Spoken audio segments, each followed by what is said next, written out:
ಒಂದು ನೋಟಿಸನ್ನು ಇಶ್ಯೂ ಮಾಡಿ ಹೋದರು. ಅದಕ್ಕೆ ನಾನು ನಿಮ್ಮಗಳ ಮುಂದೆ HMTಯ ವಿಷಯದಲ್ಲಿ ಕೆಲವು ಪ್ರತಿಕ್ರಿಯೆಯನ್ನು ವ್ಯಕ್ತಪಡಿಸಿ ಹೋಗಿದ್ದೆ.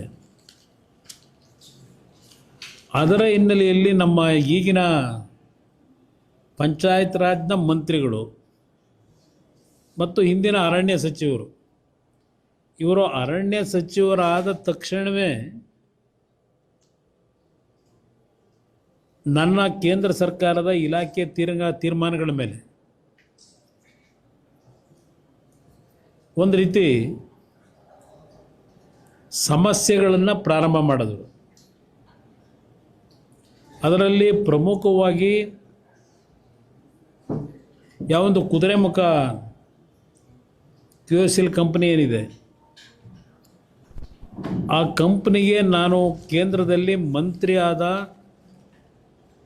ಪ್ರಮಾಣವಚನ ಸ್ವೀಕಾರ ಮಾಡಿದ ನಂತರ ಮೊದಲನೆಯ ಸಹಿ ಕುದುರೆಮುಖದ ಆಕ್ಟಿವಿಟೀಸ್ಗೆ ಸುಮಾರು 1700 ಕೋಟಿ ಹಣವನ್ನು ಬಂಡವಾಳ ಕೊಡ್ತಕ್ಕಂಥದ್ದಕ್ಕೆ ಒಂದು ಸಹಿ ಏನಾಗದೆ ಅಲ್ಲಿಂದ ಪ್ರಾರಂಭ ಆಯಿತು. ನನ್ನ ಇಲಾಖೆಯಲ್ಲಿ ನಾನು ತೆಗೆದುಕೊಳ್ತಕ್ಕಂಥ ಕೆಲವು ಕಾರ್ಯಕ್ರಮಗಳ ವಿಷಯದಲ್ಲಿ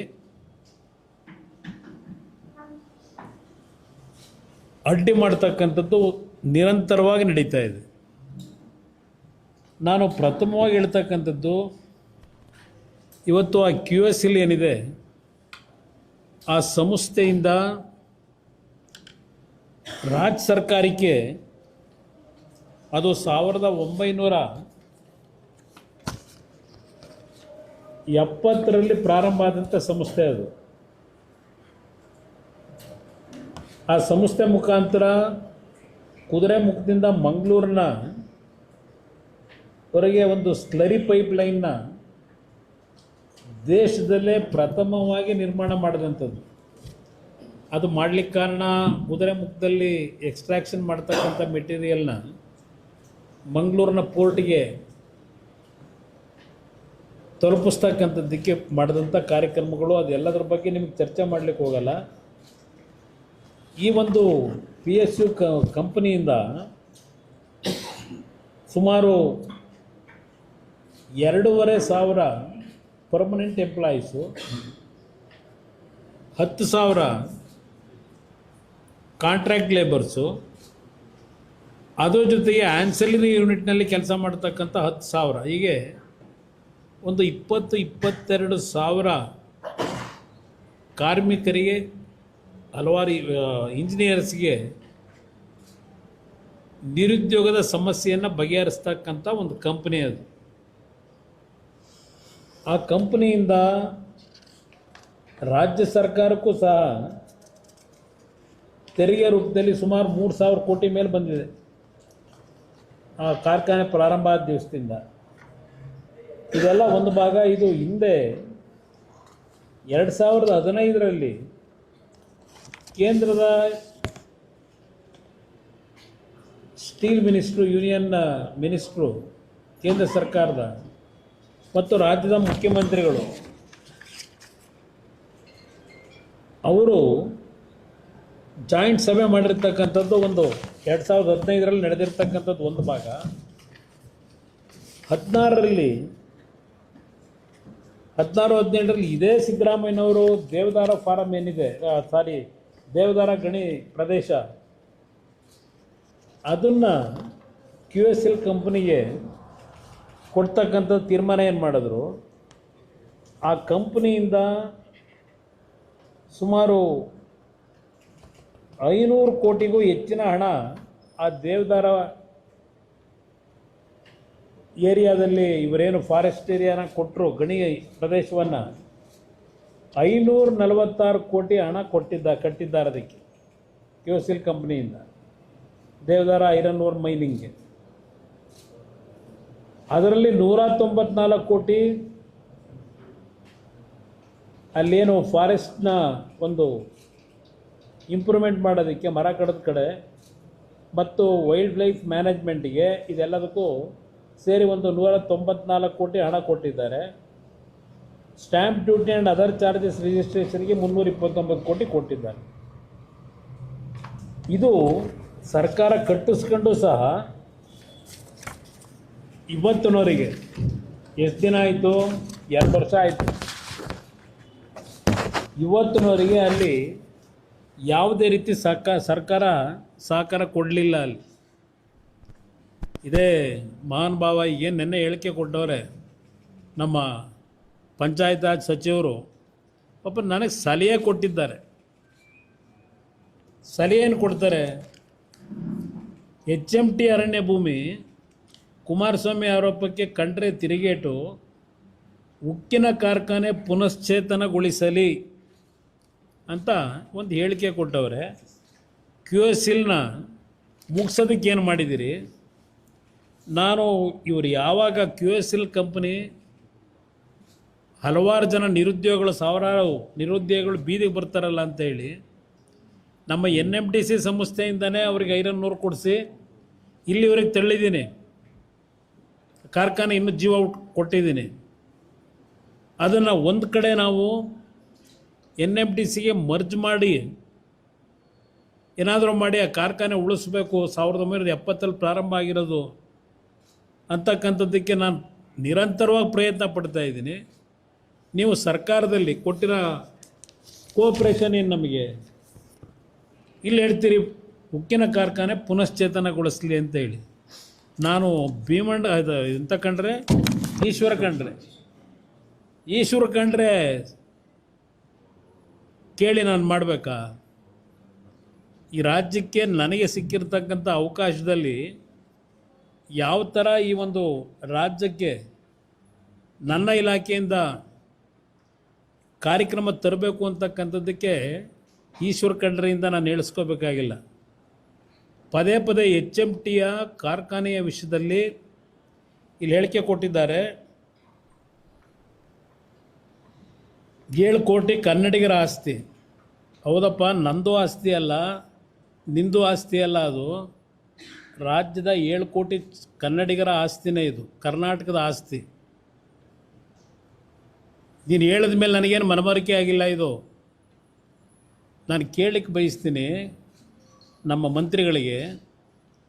2006 ನಾನು ಮುಖ್ಯಮಂತ್ರಿ ಆಗಿದ್ದ ಆಕಸ್ಮಿಕ, ಅದಕ್ಕಿಂತ ಮುಂಚೆ 5 ವರ್ಷ ಇತ್ತಲ್ಲ ಸರ್ಕಾರ. ಆ ಸರ್ಕಾರದಲ್ಲಿ ಯಾರ್ಯಾರು ಮಂತ್ರಿಗಳಿದ್ರು, ಯಾವ ಕಂಪ್ನಿಗಳು ಯಾರ್ಯಾರು ಆ ಸಂದರ್ಭದಲ್ಲಿ ಸುಮಾರು 177 ಎಕರೆನೋ ಏನು ಪದೇ ಪದೇ ಹೇಳ್ತಿರಲ್ಲ. HMT ವಶದಲ್ಲಿರುವ ಭೂಮಿಯ ಪೈಕಿ 280 ಎಕರೆ ಪ್ರದೇಶದಲ್ಲಿ ಅರಣ್ಯ ಸ್ವರೂಪದ ನಡುತೋಪಿದೆ.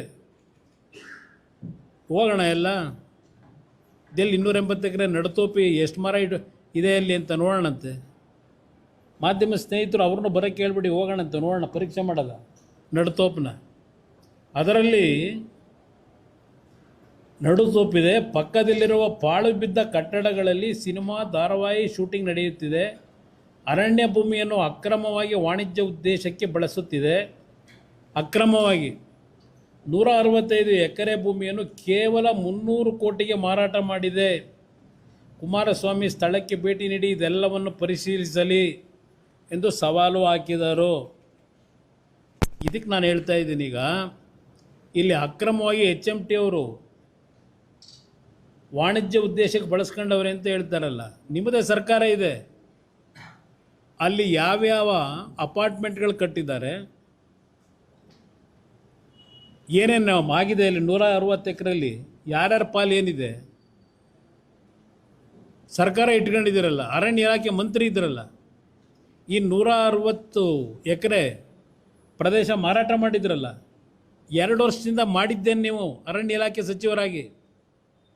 ಇದನ್ನು ವಶಪಡಿಸ್ಕೊಳ್ತಕ್ಕಂಥದ್ದಕ್ಕೆ ಇವತ್ತು ಕೋರ್ಟ್ನಲ್ಲಿ ಇನ್ನೂ ಕೇಸ್ ನಡೀತಾ ಇದೆ. ಕೋರ್ಟ್ನಲ್ಲಿ ಅದೊಂದು ಭಾಗ ಇರಲಿ. ಇಲ್ಲಿ ಅವ್ರು ಹೇಳ್ತಾರೆ 444 ಎಕರೆ ಪ್ರದೇಶದಲ್ಲಿ ಬೃಹತ್ ಜೈವಿಕ ಉದ್ಯಾನ ನಿರ್ಮಿಸುವುದು ನಮ್ಮ ಗುರಿಯಾಗಿತ್ತು. ಇಲ್ಲಿ ಪ್ಯಾಲೇಸ್ ಗ್ರೌಂಡ್ ಇದೆಯಲ್ಲ, ಅರಮನೆ ಮೈದಾನ, ಏನಪ್ಪ ಮಾಡಿದ್ದೀರಿ? ಉದ್ಯಾನವನ ನಿರ್ಮಾಣ ಏನು ಎಂಥದ್ದು ನಿಮ್ಮ ಇದಕ್ಕೆ ವಾಯು ಯಾರಿಕೆ ಎಲ್ಲ ಏನು ಮಾಡಿದ್ದೀರಿ? ತಗೊಂಡೋಗಿ ಉದ್ದಕ್ಕೂ ಅಲ್ಲಿ ಮಾಡಿದಿರಲ್ಲಪ್ಪ, ಅರಮನೆ ವಶಪಡಿಸ್ಕೊತೀವಿ ಅಂತ ಹೇಳಿ ಈಗ ಉದ್ದಕ್ಕೂ ಚೌಲ್ಟ್ರಿಗಳು ಕಟ್ಟಿದ್ದೀರಲ್ಲ, ಇದೇ ಅಲ್ವಾ ಕಾಪಾಡ್ರಿ ಅದು ನೀವು? ಇಲ್ಲಿ ಉದ್ಯಾನವನ ಅದರಿಂದ ಜೈವಿಕ ಉದ್ಯಾನವನ 440 ಎಕರೆಯಲ್ಲಿ. ಇಲ್ಲಿ ನೋಡಿದ್ರೆ ರಸ್ತೆ ಒಳಗೆ ಸಾಯಂಕಾಲ ಟೈಮ್ ಓಡಾಡೋಕ್ಕಾಗಲ್ಲ. ಯಾವ ಆಧಾರದ ಮೇಲೆ ಕೊಟ್ಟಿದೆಯಲ್ಲಪ್ಪ ಎಲ್ಲ ಚೌಲ್ಟ್ರಿಗೆ ಪರ್ಮಿಷನ್ಗಳು ಕೊಟ್ಟಿದ್ದೀರಿ ಹೇಳ್ತೀರಿ. ಆಮೇಲೆ ಈಗಿದ್ದರೂ ಗುರಿಯಾಗಿತ್ತು, ಇದನ್ನು ಬಹಿರಂಗವಾಗಿ ಘೋಷಿಸಲಾಗಿದೆ. ಈಗಿದ್ದರೂ ಕುಮಾರಸ್ವಾಮಿ ರಿಯಲ್ ಎಸ್ಟೇಟ್ ದಂಧೆ ಎಂದು ಆರೋಪಿಸುವುದರಲ್ಲಿ ಅರ್ಥವಿಲ್ಲ. ನಮ್ಮ ಸರ್ಕಾರಕ್ಕೆ ಅರಣ್ಯ ಇಲಾಖೆ ಛೂ ಬಿಟ್ಟು ಅಭಿವೃದ್ಧಿಗೆ ತಡೆ ಒಡ್ಡುವ ಅಗತ್ಯವಿಲ್ಲ ಅಂತ ಹೇಳ್ಕೊಂಡವ್ರೆ. ಇಲ್ಲಿ ಇವರು ಏನಾದರೂ ರೆಕಾರ್ಡ್ಸ್ ನೋಡಿದಾರ ಗೊತ್ತಿಲ್ಲ. ಆಮೇಲೆ HMT ಕಾರ್ಖಾನೆ ಪ್ರಾರಂಭ ಆಗ್ತಕ್ಕಂಥ ಆ ದಿನದಲ್ಲಿ ಬಹುಶಃ ಇವ್ರ ವಯಸ್ಸೆಷ್ಟು? ಕೃಷ್ಣರೆಡ್ಡಿ ಅವರೇ, ಇವ್ರದ್ದು ವಯಸ್ಸು 65 ಇದೆಯಾ? 65 ಆಗಿದ್ರೆ ಹುಟ್ಟಿರ್ತಾರೆ ಅಂದ್ರೆ ಮಗು ಇರಬೇಕು. HMT ಕಾರ್ಖಾನೆ ಇದು ಆದಾಗ, ಅವತ್ತು ತೀರ್ಮಾನ ಆದಾಗ 64, ಇದು 60ರಲ್ಲಿ ತೀರ್ಮಾನಗಳಾಗಿರೋದು, ಕೆಲವು ಹುಟ್ಟಿರಲಿಲ್ವ? ಈಗ ಪಾಪ ಶುರು ಮಾಡೋರೆ HMT ಲ್ಯಾಂಡ್ ಬಗ್ಗೆ ಗದಾಪ್ರಹಾರ ಮಾಡೋದಕ್ಕೆ. ಇಲ್ಲಿ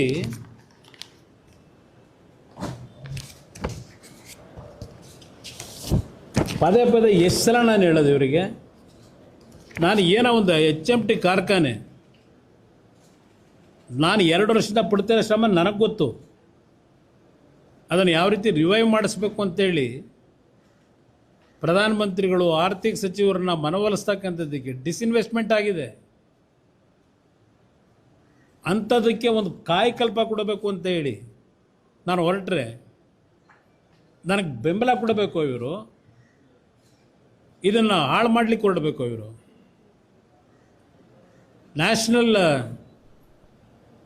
ಲೆವೆಲ್ನಲ್ಲಿ ಇದು ಬರ್ತಕ್ಕಂಥದ್ದಕ್ಕೆ HMT ಅರಣ್ಯ ಇಲಾಖೆಗೆ ಸೇರಿರ್ತಕ್ಕಂಥ ಭೂಮಿ ಅಂತೇಳಿ ದೊಡ್ಡ ದೊಡ್ಡ ಅಕ್ಷರದಲ್ಲಿ ನ್ಯಾಷನಲ್ ನ್ಯೂಸ್ ಮಾಡಿದ್ದೀರಲ್ಲ.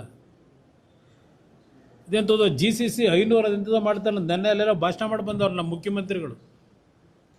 GCCಗೆ ಎನ್ಕರೇಜ್ ಮಾಡ್ತಾರಂತೆ ನೆನ್ನೆನ ಭಾಷಣ ಅಲ್ಲಿ. ಇಲ್ಲಿ ಅರಣ್ಯ ಇಲಾಖೆ ಭೂಮಿ ಅಂತ ಹೇಳ್ತಾರಲ್ಲ, ಇಲ್ಲಿ ಒಂದು ಪದ ಹೇಳ್ತೀನಿ ಕೇಳಿ ಸರ್ ಎಲ್ಲರಿಗೂ. ಯಾವ ಪ್ರೊಸೀಡಿಂಗ್ ಅವತ್ತಿನ 1960ನಲ್ಲಿ ಆಗಿದೆ ಅನ್ನೋದಕ್ಕೆ, subject to sanctions grant of land from out of the Peenya plantation and Jarakabande Kaval Bangalore range to the HMT Limited Jalahalli for their watch factory and extension of existing township etc. ಇದು government ಆದೇಶ ಆಗೋದಕ್ಕೆ ಆಗಿರ್ತಕ್ಕಂಥ meeting. Date ಯಾವುದು? 25 November 1960. ನಾನು ಇನ್ನೂ ಹುಟ್ಟು 1 ವರ್ಷ ಆಗಿದ್ದಾಗ, ನಾನು 1959 ಡಿಸೆಂಬರಲ್ಲಿ ಹುಟ್ಟಿದ್ದೆ. ನವಂಬರ್ ಅಂದರೆ 1 ವರ್ಷ ಆಗಿತ್ತು, 1 ವರ್ಷದ ಮಗು ನಾನು. ಇಲ್ಲಿ letter number so and so 17th August October 60 from the Chief Conservator of Forest in Mysore, Bangalore. Representation dated 21st October 1960 from the Managing Director HMT. ಇಲ್ಲಿ ಏನು ಹೇಳ್ತಾರೆ, HMT ಲಿಮಿಟೆಡ್ ಜಾಲಹಳ್ಳಿ HMT ಲಿಮಿಟೆಡ್ನಿಂದ ಒಂದು ಮನವಿ ಏನು ಕೊಡ್ತಾರೆ, 260 ಎಕರೆ ಅಂದರೆ HMT limited Jalahalli Bangalore have requested for the release of 260 acres of forest land from Jarkebande Kaval and Pinya Plantation, Bangalore range for the location of their proposed watch factory, extension and laying of township etc. under their expansion schemes, and in the circumstances requested government to release the area asked for. ಇದಕ್ಕೆ ಅವರೇನು ಕೇಳಿದ್ರು HMT ಅವರು, the chief conservator of forest Bangalore who was consulted in the matter of the release of the land reports that the total areas available for disposal is 283 acres as against 260 acres requested for by the HMT Limited, and yes, no, there is no objection to its grant subject to certain conditions ಅಂತ ಹಾಕಿ ಅವತ್ತಿನ DFO NOC ಕೊಟ್ಟಿರ್ತಕ್ಕಂಥದ್ದು. ಅದರಲ್ಲಿ ನಮ್ಮ Indian ಇದು air ಫೋರ್ಸ್ದು land ಇವತ್ತು ಅಲ್ಲೇ ಇದೆಯಲ್ಲ ಪಕ್ಕದಲ್ಲೇ, HMT ಪಕ್ಕದಲ್ಲಿ, ಅದೆಲ್ಲ ಡೀಟೇಲ್ ಇದೆ. ಬೇಕಾದ್ರೆ ನಿಮಗೆಲ್ಲ ಒಂದು ಕಾಪಿ ಕೊಡ್ತೀನಿ. ಅವ್ರ ಹತ್ರ ಇನ್ನೂ ಸಿಕ್ಕಿಲ್ಲ ಅಂದರೆ ದಾಖಲೆ ಕೊಡಲಿ ಅಂತಾರಲ್ಲ. ಇಲ್ಲಿ ಏನೇನು ಪ್ರೊಸೀಡಿಂಗ್ ಆಗಿದೆ, ಕಂಡೀಷನ್ಗಳೇನು, ಇದೆಲ್ಲ ರೆಕಾರ್ಡ್ಸ್ ಇದೆ. ಇಷ್ಟೆಲ್ಲ ಇದ್ದು ನಮ್ಮ ಹತ್ರ ಇವರು ಇಲ್ಲಿವರೆಗೂ ನಡ್ಕೊಂಡು ರೀತಿಗಳಿದೆಯಲ್ಲ ಕಳೆದ 2 ವರ್ಷದಿಂದ, ಇವರು ಆ್ಯಕ್ಚುಲಿ ಫಾರೆಸ್ಟಿಂದಲೂ ಕ್ಲಿಯರೆನ್ಸ್ ತಗೊಂಡವ್ರೆ, ಗ್ರ್ಯಾಂಟ್ಗೆ ಹಣ ಕಟ್ಟಿದ್ದಾರೆ, ಗ್ರ್ಯಾಂಟ್ ಮಾಡಿದ್ದಕ್ಕೂ ಹಣ ಕಟ್ಟಿದ್ದಾರೆ ಇದರಲ್ಲಿ ಸರ್ಕಾರಕ್ಕೆ. ಅವತ್ತಿನ ಕಾಲದಲ್ಲಿ ಪದೇ HMT ಬಗ್ಗೆ, ಅರಣ್ಯ ಅತಿಕ್ರಮಣ 160 ಎಕರೆ ಯಾವ್ಯಾವ ಕಾಲದಲ್ಲಿ ಸೇಲ್ ಮಾಡಿದ್ದಾರೆ, ಏನು ಮಾಡಿದ್ದೀರಪ್ಪ ಅದನ್ನಾಗಿದ್ದರೆ ನಿಮ್ಮ ಅರಣ್ಯ ಇಲಾಖೆಗೆ ಸೇರಿದರೆ. ಜಕ್ಕೂರು ಪ್ಲ್ಯಾಂಟೇಷನ್ನು ಯಾರ್ಯಾರು ಕಟ್ಟಿದ್ದಾರೆ ಮನೆಗಳನ್ನ? ಈಗ ಅಲ್ಲಿ ಜಕ್ಕೂರು ಪ್ಲ್ಯಾಂಟೇಷನ್ 300 ಚಿಲ್ಲರೆ ಎಕರೆ, 170 ಎಕರೆನ ಅವತ್ತಿನ ಮಹಾರಾಜರು ನಿಮ್ಮ ಜಕ್ಕೂರು ಇದಕ್ಕೆ ಇದನ್ನು ಪ್ಲೇನ್ ಇದಕ್ಕೆ ಎಂಥದ್ದು ಟ್ರೈನಿಂಗ್ ಸೆಂಟರ್ ಮಾಡಿದ್ರಲ್ಲ, ಅದಕ್ಕೆ 170 ಎಕರೆ ಕೊಟ್ಟಿದ್ರು. 270 ಎಕರೆ ಆ ಕಡೆ ಭಾಗದಲ್ಲಿ ಕಟ್ಕೊಂಡವ್ರಲ್ಲ ಜಕ್ಕೂರು ಪ್ಲ್ಯಾಂಟೇಷನ್ನು. ಅದು ಫಾರೆಸ್ಟ್ ಅಲ್ವಾ? 2 ವರ್ಷ ಇದ್ರಲ್ಲಪ್ಪ, 3 ವರ್ಷ ಫಾರೆಸ್ಟ್ ಮಂತ್ರಿ ಆಗಿ ಎಲ್ಲೆಲ್ಲಿ ಉಳಿಸ್ಬಿಟ್ಟಿದ್ದೀರಿ? ಒಂದು ಮಾತಾಡೋಕ್ಕೂ ಒಂದು ಇತಿಮಿತಿ ಇರಬೇಕು ನಿಮಗೆ. ಕೋರ್ಟಲ್ಲಿ ಕೇಸ್ ನಡೀತಾ ಇದೆ, ಅಲ್ಲೆಲ್ಲೋ ಇನ್ನೊಂದು ಆ ಕಡೆ ಇದೆಯಲ್ಲಪ್ಪ ನಮ್ಮ ಇಲ್ಲಿ ಅದ್ಯಾವುದೋ ಕಾನ್ಕಾರ್ಡ್ದು ಇನ್ನೂ ಕೇಸ್ ನಡೀತಾನೆ ಇದೆ. ಯಾವುದಾದ್ರು ಇನ್ನೊಂದು ನಿಮ್ಮ ಕಾಡ್ಗೋಡಿ ಪ್ಲ್ಯಾಂಟೇಷನ್ನು ಉಳಿಸಿದ್ದೀರ, ಕಾಡ್ಗೋಡಿ ಪ್ಲ್ಯಾಂಟೇಷನ್ನ ಇನ್ನೂ ಕೇಸ್ ನಡೀತಾ ಇದೆ. Concord India private limited versus. ಇದು ಈ ರಾಜ್ಯದಲ್ಲಿ ಯಾವ್ಯಾವ ರೀತಿ, ಯಾಕೆಂದರೆ ನಾನಿದ್ದಿದ್ದು ಕೇವಲ 14 ತಿಂಗಳು 18 ತಿಂಗಳು.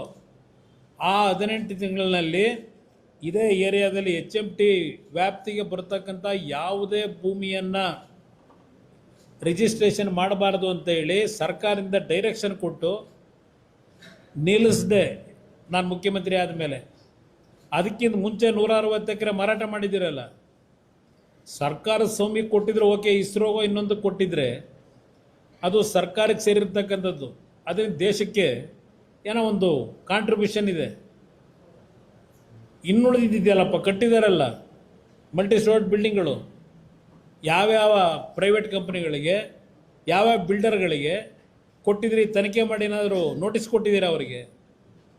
HMTಗೆ ನೋಟಿಸ್ ಕೊಡೋದಕ್ಕೆ ಮೊನ್ನೆ ಯಾರೋ ಅಧಿಕಾರಿ ರಿಟೈರ್ಡ್ ಆಗಿ ಹೋಗ್ಬೇಕಾದ್ರೆ ಯಾರಪ್ಪ ಡೈರೆಕ್ಷನ್ ಕೊಟ್ಟಿರೋದು? ಕೆಲವೇ ದಿವಸಗಳಲ್ಲಿ ಏನೋ ಒಂದು ರಿವೈವಲ್ ಮಾಡಲಿಕ್ಕೆ, ಒಂದು ಹೊಸ ಕಾಯಕಲ್ಪ ಕೊಡ್ಲಿಕ್ಕೆ ನಾವು ಹೊರಟಿದ್ರೆ ಬೆಂಬಲ ಕೊಡಬೇಕು. ಈ ರೀತಿ ಹೇಳಿಕೆಗಳು ಕೊಟ್ಕೊಂಡು ಏನು ಸಾಧನೆ ಮಾಡ್ತೀರಿ ನೀವು? ನಾವು 1.5 ಲಕ್ಷ ಕೋಟಿ ಅದೇನೋ ಇದು ಕೊಡ್ತಾರಂತ ಈಗ ಬೆಂಗಳೂರು ನಗರದ ಅಭಿವೃದ್ಧಿಗೆ 1.5 ಲಕ್ಷ ಕೋಟಿ. ಎಲ್ಲಿದೆ ದುಡ್ಡಿದ್ರಲ್ಲಿ ಸರ್ಕಾರದಲ್ಲಿ 1.5 ಲಕ್ಷ ಕೋಟಿ ಹಾಕೋದಕ್ಕೆ? ಯಾರ್ಯಾರು ತಲೆ ಮೇಲೆ ಸಾಲ ಒರೆಸಿ ಮುಂದೆ ಯಾರ್ಯಾರು ಎಲ್ಲಿಗೆ ತಗೊಂಡೋಗಿ ನಿಲ್ಲಿಸಬೇಕು ಈ ರಾಜ್ಯನ ಅಂತ ಮಾಡಿದ್ದೀರಿ.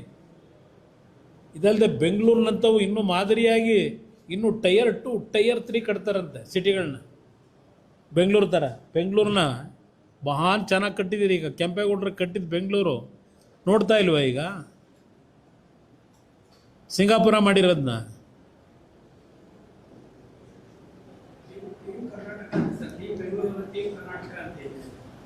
ಏನು ಕರ್ನಾಟಕ? ಥೀಮ್ ಕರ್ನಾಟಕ. ಸದ್ಯ ಬೆಂಗಳೂರು ಸರಿ ಮಾಡಿ ಆಮೇಲೆ ನೋಡೋಣ ಕರ್ನಾಟಕ ಮಾಡೋದನ್ನ.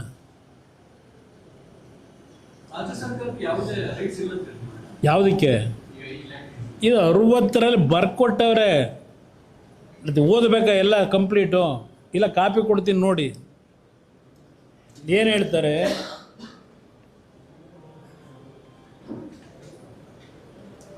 The government in the circumstances is accordingly pleased to direct that an area of 80 acres shown in yellow sketched lines in the sketch number 2160 comprising of serial numbers 18, 19, 35, 36 Jharkhand Kaval be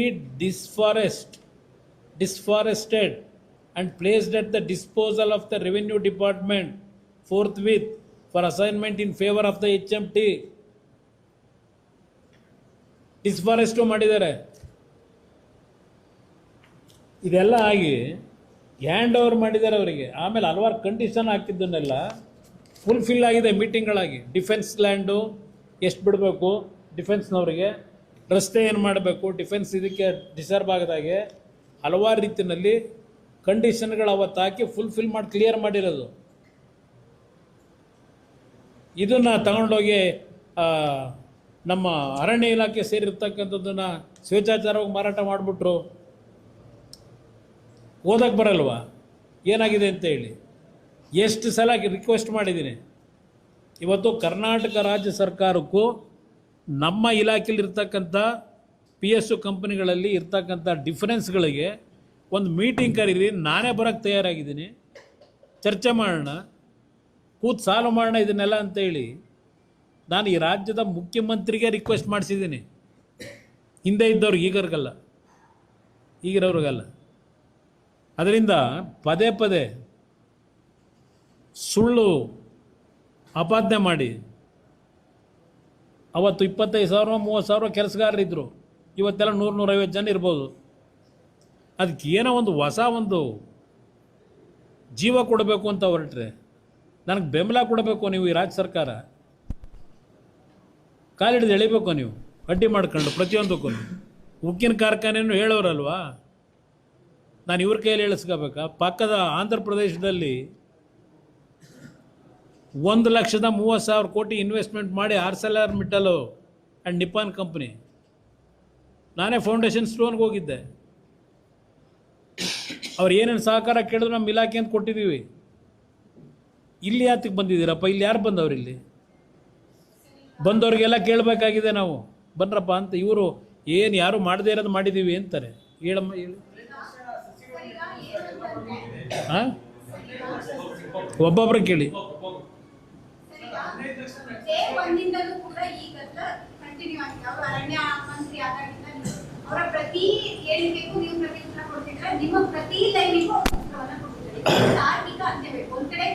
ಅದು ಕೋರ್ಟ್ನಲ್ಲಿ ನೋಡಮ್ಮ, ಒಂದು ನಿಮಿಷ. ಈಗೇನು ನಾಳೆ ಬೆಳಗ್ಗೆ ಅವ್ರು ಹೇಳಿದ ತಕ್ಷಣ ಬಂದು ಅಕ್ವೈರ್ ಮಾಡ್ಕೊಳಕ್ಕಾಗಿದೆಯಾ? ಇದು ಅಪ್ರಚಾರ ಮಾಡಬೇಡಿ ಅನ್ನೋದಕ್ಕೆ ಹೇಳ್ತಾ ಇರೋದು ನಾನು. ಈಗಲೂ ನೀವೇನಲ್ಲಿ ಬಂದಲ್ಲಿ ಭೂಮಿ ಮುಟ್ಟಕ್ಕಾಗಲ್ಲ. ಕೋರ್ಟು ಸ್ಟೇ ಕೊಟ್ಟಿದ್ದಾರೆ, ಕೋರ್ಟಲ್ಲಿ ನಡೀತಾ ಇದೆ. ಇದೆಲ್ಲ ವ್ಯಾಜ್ಯಗಳು ಅಂತಿಮವಾಗಿ ಕೋರ್ಟ್ನಲ್ಲಿ ತೀರ್ಮಾನ ಆಗಬೇಕಲ್ಲ, ನಾವು ಮಾಡೋಕ್ಕಾಗಲ್ಲ. ಅದರಿಂದ ಕೋರ್ಟ್ನಲ್ಲಿ ಇದರ ಬಗ್ಗೆ ವಾದ ಪರವಾದ ಎರಡೂ ನಡೀತಾ ಇದೆ, ವಾದ ಪ್ರತಿವಾದಗಳು. ಅಲ್ಲಿವರೆಗಾದರೂ ಕಾಯಬೇಕಲ್ಲ. ಇವರೆಲ್ಲ ಏನು ಖ್ಯಾತೆ ತೆಗೆದವ್ರೆ ಅದು ಸರಿಪಡಿಸೋದಕ್ಕೆ. ಇಲ್ಲಿ ಡಾಕ್ಯುಮೆಂಟು ನಮ್ಮ ಹತ್ರ ಆನ್ ರೆಕಾರ್ಡ್ಸ್ ನಾವು ಹೇಳ್ತಾ ಇರೋದು. ನೀವೇನು ಇಟ್ಕೊಂಡು ಹೇಳ್ತಾ ಇದ್ದೀರಿ? ನಿಮ್ಮ ಹತ್ರ ಏನಿದೆ?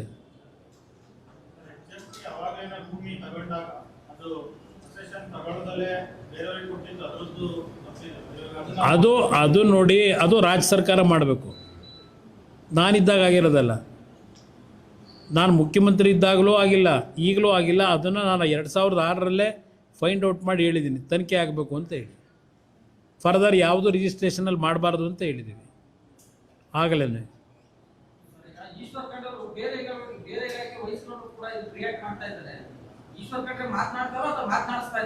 ಯಾರೋ ಬೇರೆ ಯಾರೋ ಮಾತಾಡಿಸ್ತಿರ್ಬೇಕು. ಅವತ್ತಿಂದಲೂ ಅದೇ ಆಗಿರೋದು.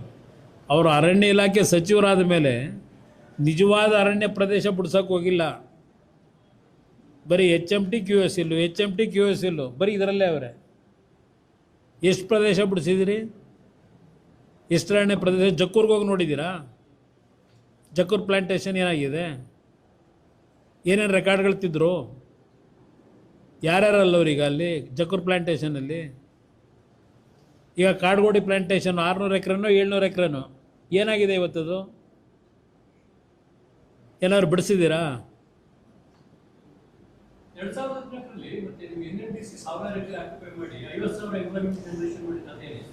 NMDC ಅವರು ಹಿಂದೆ ಹೌದು ಮೈನಿಂಗ್ ಏರಿಯಾ ಅವರ ಸುಪರ್ದಿಲ್ ಇದೆ, ಮೈನಿಂಗ್ ತಗೊಂಡಿದ್ದಾರೆ.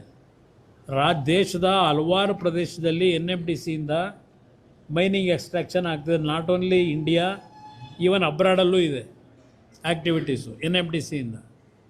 ಇಲ್ಲಿ ಕರ್ನಾಟಕ ರಾಜ್ಯದಲ್ಲೂ ಸಹ ಬಳ್ಳಾರಿ ಡಿಸ್ಟಿಕ್ನಲ್ಲಿ ಒಂದು 2-2.5 ಸಾವಿರ ಎಕರೆ ಲ್ಯಾಂಡ್ ಇದೆ. ನಾನು ಸಹ ಹಲವಾರು ಇಂಡಸ್ಟ್ರೀಸ್ ಆಗ್ತಕ್ಕಂಥವ್ರಿಗೆ ರಿಕ್ವೆಸ್ಟ್ ಮಾಡ್ತಾ ಇದ್ದೀನಿ, ಬನ್ನಿ ನಮ್ಮ ರಾಜ್ಯದಲ್ಲೂ ಮತ್ತೊಂದು ಉಕ್ಕಿನ ಕಾರ್ಖಾನೆ ಮಾಡಲಿಕ್ಕೆ ಬೆಂಬಲ ಕೊಡಿ ಅಂತೇಳಿ, ಇನ್ವೆಸ್ಟ್ಮೆಂಟ್ ಮಾಡಿ ಅಂತೇಳಿ. ಇಲ್ಲ, ಅದೆಲ್ಲ ಇದರಲ್ಲಿ ಚಂಬಲ್ ನೀರು ಬಿಡ್ತಾವ್ರೀಗ. ಇದು ಹೇಳೋರಲ್ಲ, ಬಿಡಿ ಅಧಿಕಾರಿಗಳು ಹೇಳೋರಲ್ಲ. 10 ಕೋಟಿ ಅಲ್ಲ, ಮೋರ್ ದೆನ್ 60 to 70 crores ಆಗಿದೆ.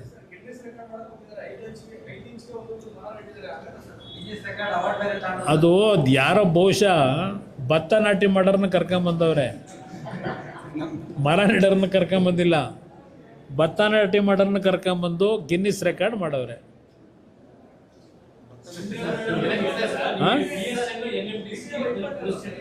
ಏನು ಹೇಳಿ? ನಾನು ಅವ್ರ ಕೈಯಲ್ಲಿ ಹೇಳಿಸ್ಕೋಬೇಕು, VSLನ ಪುನಶ್ಚೇತನಗೊಳಿಸಿ ಅಂತಿಲ್ಲ. ಅವ್ರ ಕೈಯಲ್ಲಿ ಹೇಳಿಸ್ಕೋಬೇಕಾಗಿದೆಯಾ? ಅವ್ರ ಕೈಯಲ್ಲಿ ಹೇಳಿಸ್ಕೊಂಡು ನಾನು ಮಾಡಬೇಕಾಗಿಲ್ಲ. ನಾನು ಏನು ಕೆಲಸ ಮಾಡಬೇಕು ಮಾಡ್ತಾಯಿದ್ದೀನಿ. ಅದೆಲ್ಲ ಪ್ರಚಾರ ಮಾಡ್ಕೊಳಕ್ಕೆ ಹೋಗಿಲ್ಲ. ದಿನ ಫುಲ್ ಪೇಜ್ ಆರ್ಟಿಕಲ್ ಬರೆಸ್ಕೊಂಡು ಏನು ನಾನು ಮಾಡೋಕ್ಕೆ ಹೋಗಿಲ್ಲ.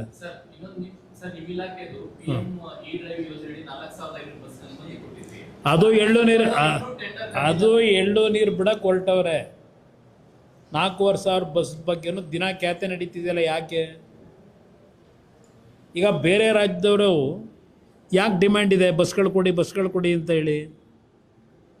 ಇಲ್ಲಿ ಯಾಕೆ ಆ ಪ್ರಾಬ್ಲಮ್ ಕ್ರಿಯೇಟ್ ಮಾಡ್ಕೊಂಡವ್ರೆ? ಈವನ್ ಬ್ಯಾಟ್ರಿ ಚಾರ್ಜಿಂಗ್ ಇದರಲ್ಲೂ 2,000 ಕೋಟಿಲಿ 500 ಕೋಟಿ ರಿಲೀಸ್ ಆದರೆ ಅದರಲ್ಲಿ 120 ಕೋಟಿ ಕರ್ನಾಟಕಕ್ಕೆ ಕೊಟ್ಟಿದ್ದೀನಿ ಇಲಾಖೆಯಿಂದ. ನಮ್ಮದು ಉಪಯೋಗ ಮಾಡ್ಕೊಳ್ಳೋದಕ್ಕೆ ಅವರಿಗೆ ಬಹುಶಃ ಯಾವ ಕಾರಣಕ್ಕೆ ಇಷ್ಟೆಲ್ಲ ಪಾಪ ಒದ್ದಾಡ್ತಾರೋ ಗೊತ್ತಿಲ್ಲ, ಬೇಡ ಅಂತೇಳಿ. ಅದು ಇಲ್ಲಿದ್ದ ಇನ್ನೂ ಇವತ್ತಿನವರೆಗೆ ಕನ್ಕರೆನ್ಸ್ ಕೊಟ್ಟು ಇಲ್ಲ ಹೋಗಲಿ, ಅವ್ರಿಗೆ ಏನು ಸಮಸ್ಯೆ ಇದೆ ಬಂದು ಚರ್ಚೆ ಮಾಡೋಕ್ಕೂ ತಯಾರಾಗಿಲ್ಲ. ಈಗ ಬೇರೆ ರಾಜ್ಯದಲ್ಲಿ ಬಸ್ಗಳು ಓಡ್ತಾ ಇದ್ದಾವಲ್ಲ, ಎಲೆಕ್ಟ್ರಿಕ್ ಬಸ್ಗಳು, ದಿನ ಆಕ್ಸಿಡೆಂಟಾಗಿ ನಿಂತ್ಕೊಂಡವ. ಬೇರೆ ರಾಜ್ಯದಲ್ಲಿ ಯಾವ ರೀತಿ ಓಡ್ತಾ ಇದೆ ಆಗಿದ್ರೆ?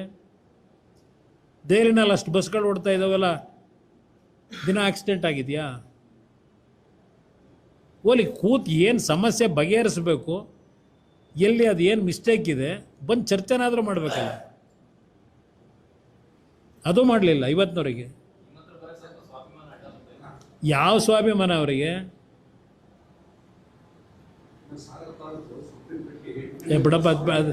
ಬಿಡಪ್ಪ ಅವೆಲ್ಲ ಈಗ ಎಲ್ಲೆಲ್ಲ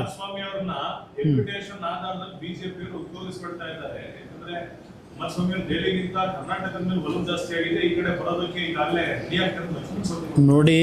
ನಾನು ನಾಡಿದ್ದು 12ನೇ ತಾರೀಕು ವೆಸ್ಟ್ ಬೆಂಗಾಲ್ಗೆ ಹೋಗ್ತಾಯಿದ್ದೀನಿ. ಅಲ್ಲಿ 3 ದಿವಸ ಕ್ಯಾಂಪ್ ಮಾಡ್ತಾಯಿದ್ದೀನಿ. ವೆಸ್ಟ್ ಬೆಂಗಾಲ್ನಲ್ಲಿರ್ತಕ್ಕಂಥ ನಮ್ಮ ಇಲಾಖೆಯ ಸ್ಟೀಲ್ ಪ್ಲ್ಯಾಂಟ್ಗಳೇನಿದೆ ಅಲ್ಲಿ ಪರ್ಸನಲ್ ವಿಸಿಟ್ ಕೊಟ್ಟು ಅಲ್ಲಿ ಸಮಸ್ಯೆಗಳನ್ನು ಬಗೆಹರಿಸ್ಲಿಕ್ಕೆ ಹೋಗ್ತಾಯಿದ್ದೀನಿ. ಬಹುಶಃ ನನ್ನ ಟೂರ್ ಪ್ರೋಗ್ರಾಮ್ಗಳು ಏನು ಮಾಡಿದ್ದೀನಿ 2 ವರ್ಷದಲ್ಲಿ ತೆಗೆದು ನೋಡಿದ್ರೆ ನಾನು ಎಷ್ಟು ಪ್ರವಾಸ ಮಾಡಿದ್ದೀನಿ, ಎಷ್ಟು ಕೆಲಸ ಮಾಡಿದ್ದೀನಿ, ನಿಮಗೆ ಎಲ್ಲ ಸಿಗುತ್ತೆ. ನಿಮಗೆ ಬರೀ ಕರ್ನಾಟಕ ಒಂದೇ ಅಲ್ಲ, ನಾನಿವತ್ತು ರಾಷ್ಟ್ರದ 2 ಇಲಾಖೆ ನಡೆಸ್ತಾ ಇರತಕ್ಕಂಥ ಮಂತ್ರಿಯಾಗಿ ಇಡೀ ರಾಷ್ಟ್ರಕ್ಕೆ ಕೆಲಸ ಮಾಡ್ತಾಯಿದ್ದೀನಿ. ಬರೀ ಕರ್ನಾಟಕ ಒಂದೇ ಅಲ್ಲ, ಅಂಥ ಒಂದು ರಾಷ್ಟ್ರದ ಕೆಲಸಗಳಿದ್ದರೂ ಕರ್ನಾಟಕದ ಬಗ್ಗೆ ಸ್ವಲ್ಪ ಹೆಚ್ಚಿನ ಒಂದು ಕಣ್ಣು ಇಟ್ಟಿದ್ದೀವಿ, ಕೆಲಸನೂ ಮಾಡ್ತಾಯಿದ್ದೀವಿ ಇಲ್ಲಿಗೆ ಸಂಬಂಧಪಟ್ಟಿದ್ದು. ನಿಮ್ಮ ಪಕ್ಷದ ಮೇಲಿನ ಪ್ರತಿಪಕ್ಷಗಳ ಮೇಲಿನ ಗುದ್ದಾಟದಲ್ಲಿ ಈಗ ಅವರವರ ಸಿದ್ದರಾಮಯ್ಯ ಅವರ ಕಾಲದಲ್ಲಿ ಆದಂತಹ ಒಂದಿಷ್ಟು ಟೆಂಡರ್ ಅನ್ನ ಡಿ.ಕೆ. ಶಿವಕುಮಾರ್ ಕ್ಯಾನ್ಸಲ್ ಮಾಡಿ ಮರು ಟೆಂಡರ್ ಅನ್ನ ಕೊಡುವ ಮೂಲಕ ಮತ್ತೊಂದು ರೀತಿಯ ನಾನು ಈಗ ಅದು ಯಾವುದು ಚರ್ಚೆ ಭಾಳ ಇನ್ನೂ ಟೈಮ್ ಇದೆ, ಆ ಚರ್ಚೆಗಳು ಬೇರೆ ದಿವಸ ಮಾಡೋಣ.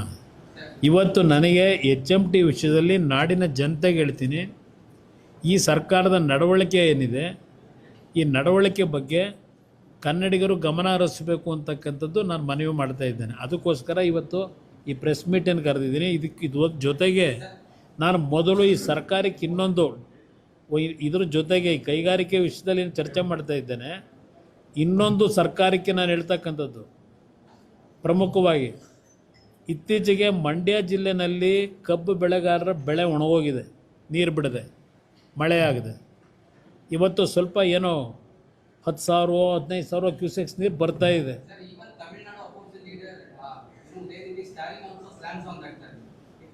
Regarding the irrigation minister's statement, directly opposition leaders slants on Karnataka government regarding the water issues, the Kaveri water issues. No, Tamil Nadu opposition leaders are treasury bench leaders. Continuously they are attacking Karnataka from last 50 years. That is different. ಈಗ ನನ್ನ ಒಂದು ಸರ್ಕಾರಕ್ಕೆ ಆಗ್ರಹ ಮಾಡ್ತಕ್ಕಂಥದ್ದು, ಇವತ್ತೇನು ನೀರು inflow ಇದೆ, ಮೊದಲು ಒಣಗಿರ್ತಕ್ಕಂಥ ನಮ್ಮ ಬೆಳೆಗೆ ನೀರನ್ನು ಮೊದಲು ಬಿಡ್ತಕ್ಕಂಥ ಕೆಲಸ ಮಾಡಿ. ತಮಿಳ್ನಾಡಿಂದು ಅವ್ರಿಗೇನು ಕೊಡಬೇಕು ಅದು ನೋಡೋಣ, ಮುಂದೆ ಮಳೆ ಬರಲಿ, ಬಂದಾಗ ನೋಡೋಣಂತೆ. ಇವತ್ತು ಏನು ನೀರು ಬರ್ತಾ ಇದೆ, ಈ ನೀರನ್ನು ಬರೀ ತಮಿಳ್ನಾಡಿಗೆ ಕಳೆದಲ್ಲ, ಬಿಟ್ಬಿಟ್ರೆ ಆಗಲ್ಲ ಗೇಟ್ ತೆಗೆದು. ನಮ್ಮ ರಾಜ್ಯದಲ್ಲಿ ಒಣಗಿರ್ತಕ್ಕಂಥ ನಮ್ಮ ಆ ಒಂದು ಕಾವೇರಿ ಬೇಸಿನ್ ಏರಿಯಾದ ರೈತರನ್ನು ಉಳಿಸ್ಲಿಕ್ಕೆ ಮೊದಲು ನೀರು ಬಿಡಿ ಅಂತಕ್ಕಂಥದ್ದನ್ನು ನಾನು ಆಗ್ರಹ ಪಡಿಸ್ತಾ ಇದ್ದೀನಿ.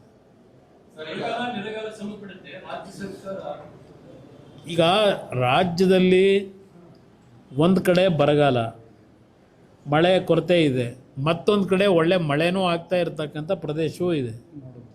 ಇದು ಎರಡೂ ಇದರಲ್ಲಿ ಈಗ ಅದು ಬೇರೆ, ಇನ್ನೊಂದು ಇದೆರಡೂ ಬಿಟ್ಟು ಅದೇನೋ ಮೋಡ ಬಿತ್ತನೆ ಬೇರೆ ನಡೀತಾ ಇದೆ ಒಂದು ಭಾಗದಲ್ಲಿ.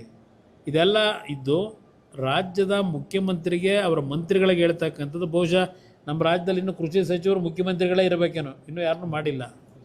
ಅದರಿಂದ ಇವತ್ತು ಈ ರಾಜ್ಯದ ಸರ್ಕಾರಕ್ಕೆ ಹೇಳ್ತಕ್ಕಂಥದ್ದು, ಯಾವ ಭಾಗದಲ್ಲಿ ಡ್ರಾಟ್ ಏರಿಯಾ ಇದೆ, ಯಾವ ಭಾಗದಲ್ಲಿ ಫ್ಲಡ್ಸ್ ಇದೆ ನೋಡಿ ತಕ್ಷಣ ಯಾವ ರೀತಿ ಕೆಲವು ಕೆಲಸಗಳಾಗಬೇಕಾಗಿದೆ.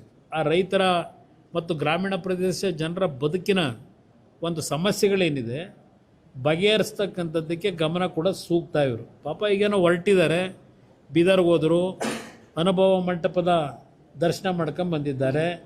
ಅದೇ ಜೊತೆಗೆ ಅದು ಎಂಥದ್ದು ಅಕ್ಕ ಚಟುವಟಿಕೆ ಅಂತೇಳಿ ಇನ್ನೊಂದೇನೋ ಕಾರ್ಯಕ್ರಮ ಮಾಡಿದ್ರು. ಕಲಬುರಗಿಲಿ ಒಂದು ಪ್ರಗತಿ ಪರಿಶೀಲನಾ ಸಭೆ ಅಂತಲೂ ಮಾಡಿದ್ದಾರೆ. ಆ ಪ್ರಗತಿ ಪರಿಶೀಲನಾ ಸಭೆಯಲ್ಲಿ ಅದೇನೋ 5,500 ಕೋಟಿನೋ 15,000 ಕೋಟಿನೋ ಗೊತ್ತಿಲ್ಲಪ್ಪ, ಅದೇನೋ ಹೇಳ್ಕೊಂಡೇ ಬಂದವ್ರೆ ಸಿದ್ದರಾಮಯ್ಯರ ಕಾಲದಿಂದ. ಹೈದರಾಬಾದ್ ಕರ್ನಾಟಕ, ಕಲ್ಯಾಣ ಕರ್ನಾಟಕದ್ದು ಅದು ಎಷ್ಟೆಷ್ಟು ಹಣ ಕೊಟ್ಟು ಎಲ್ಲೆಲ್ಲಿ ಕೆಲಸ ಆಗಿದೆ ಅದೆಲ್ಲ ಪ್ರಗತಿ ಪರಿಶೀಲನಾ ಸಭೆಯಲ್ಲಿ ಚರ್ಚೆ ಮಾಡೋರೋ ಬಿಟ್ಟವರೋ ಪತ್ರಿಕೆಯಲ್ಲಿ ಬರಲಿಲ್ಲ, ಯಾವುದು ವಿಷಯಗಳು ಬರಲಿಲ್ಲ. ಏನು ಚರ್ಚೆ ಮಾಡ್ಕೊಂಬಂದರೋ ಗೊತ್ತಿಲ್ಲ. ಇವತ್ತು ಬೆಳಗಾವಿಗೆ ಹೋಗ್ತಾವ್ರೆ. ಬೆಳಗಾವಿಲಿ ಆಲ್ರೆಡಿ ಮಹಾರಾಷ್ಟ್ರದ ಧಾರಾಕಾರ ಮಳೆಯಿಂದ ಇವತ್ತೇನು 1,00,000-1.5 ಲಕ್ಷ ಕ್ಯೂಸೆಕ್ಸ್ ನೀರು ಆಲ್ಮಟ್ಟಿಗೆ ಹರಿದು ಬರ್ತಾ ಇದೆ. ಡ್ಯಾಮ್ ತುಂಬ್ತಾ ಇದೆ. 10 ಅಂದರೆ ದಿನಕ್ಕೆ 10-12 TMC ನೀರು. ಅಲ್ಲಿ ಜನ ಏನೇನು ಬವಣೆ ಅನುಭವಿಸ್ತಾವ್ರೆ ಆ ಮಳೆಯಿಂದ. ಇನ್ನೊಂದು ಕಡೆ ಮಳೆ ಆಗದೆ ಜನಗಳ ಬರಗಾಲದ ಪರಿಸ್ಥಿತಿ ಏನಿದೆ, ಆ ಮನೆ ಬಿದ್ದವರು, ಬೆಳೆ ಹಾನಿ ಆದವ್ರದ್ದು, ಅವ್ರಿಗೇನು ಸಂದೇಶ ಕೊಡಬೇಕು ಅದೆಲ್ಲ ಕೊಟ್ಟು ಬರೋ ಸೂಕ್ತ ಅಂತ ನಾನು ಅವರಿಗೆ ಸ್ವಲ್ಪ ಒತ್ತಾಯ ಮಾಡ್ತೀನಿ ನಿಮ್ಮ ಮುಖಾಂತರ.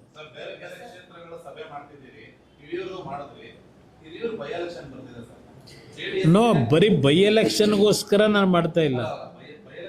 ನಾನು ಎಲ್ಲ ಕ್ಷೇತ್ರಗಳ ಬಗ್ಗೆ ನಮ್ಮ ಒಂದು ಕಾನ್ಸಂಟ್ರೇಷನ್ ಏನು ಮಾಡಬೇಕು ಅಂತ ಇದ್ದೀವಿ ಚುನಾವಣೆ ನಡೆಸ್ತಕ್ಕಂಥದ್ದಕ್ಕೆ. ಆ ಕ್ಷೇತ್ರಗಳನ್ನು ಮೊದಲನೇ ಪ್ರಿಯಾರಿಟಿನಲ್ಲಿ ಆದ್ಯತೆ ಮೇರೆಗೆ ಆ ವಿಧಾನಸಭಾ ಕ್ಷೇತ್ರದ ಕಾರ್ಯಕರ್ತರುಗಳನ್ನು, ಲೀಡರ್ಗಳನ್ನ ಕರೆಸಿ ಅದಕ್ಕೆಲ್ಲ ಏನಾದ್ರು ಸಣ್ಣ ಪುಟ್ಟ ಗೊಂದಲಗಳಿದ್ದರೆ ಸರಿಪಡಿಸೋ ಕೆಲಸ ಮಾಡ್ತೇವೆ. ಯಾವುದನ್ನು ಹಿರಿಯೂರು ನಾವು ನಮ್ಮ ಪಕ್ಷದಿಂದ ನಿಲ್ಲಬೇಕು ಅಂತಕ್ಕಂಥದ್ದು ಎಲ್ಲರ ಅಭಿಪ್ರಾಯ ಇದೆ. ಕುಮಾರಸ್ವಾಮಿ ಅವರೇ ಬೈ ಎಲೆಕ್ಷನ್ ಕಂಟೆಸ್ಟ್ ಮಾಡ್ಬಿಡ್ತಾರೆ, ವಿರೋಧ ಪಕ್ಷದ ನಾಯಕರ ನನಗೆ ಬರೀ ಬೈ ಎಲೆಕ್ಷನ್ನು ಆ ಎಲೆಕ್ಷನ್ನು ಈ ಎಲೆಕ್ಷನ್ ನಿಲ್ಲದೇ ಕೆಲಸನ, ಆ ಪ್ರಶ್ನೆ ಇಲ್ಲ. ಈಗ ನಾನು ಕೇಂದ್ರದಲ್ಲಿ ನರೇಂದ್ರ ಮೋದಿಯವರ ಸರ್ಕಾರದಲ್ಲಿ ಮಂತ್ರಿ ಏನಿದ್ದೇನೆ, ಹಲವಾರು ಜವಾಬ್ದಾರಿ ಕೊಟ್ಟಿದ್ದಾರೆ.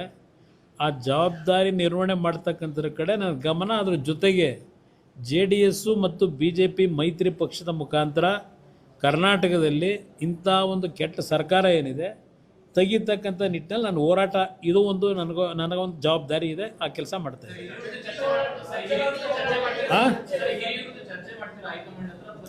ನಾನು ರಿಕ್ವೆಸ್ಟ್ ಮಾಡಿದ್ದೀನಿ ಈಗಾಗಲೇ. ಹಾಂ,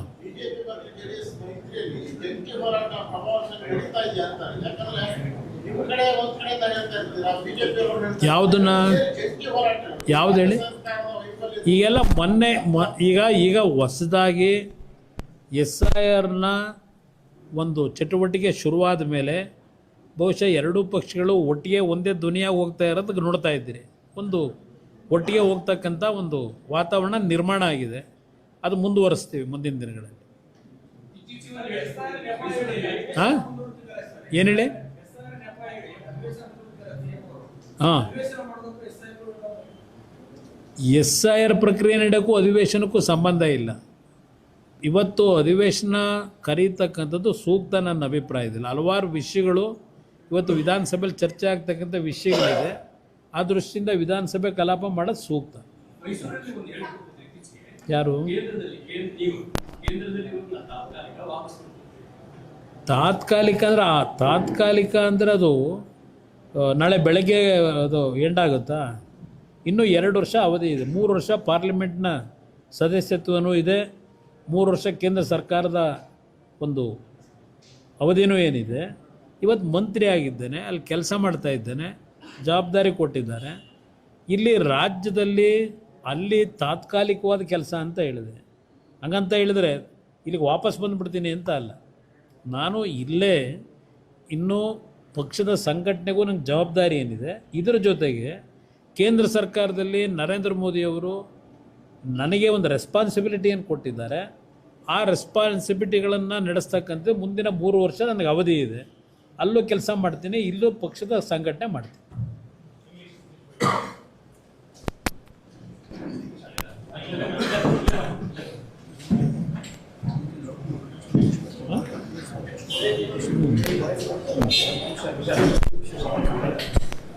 ಮೇಲೆ ಇಟ್ಬಿಡಂಗಿಲ್ಲ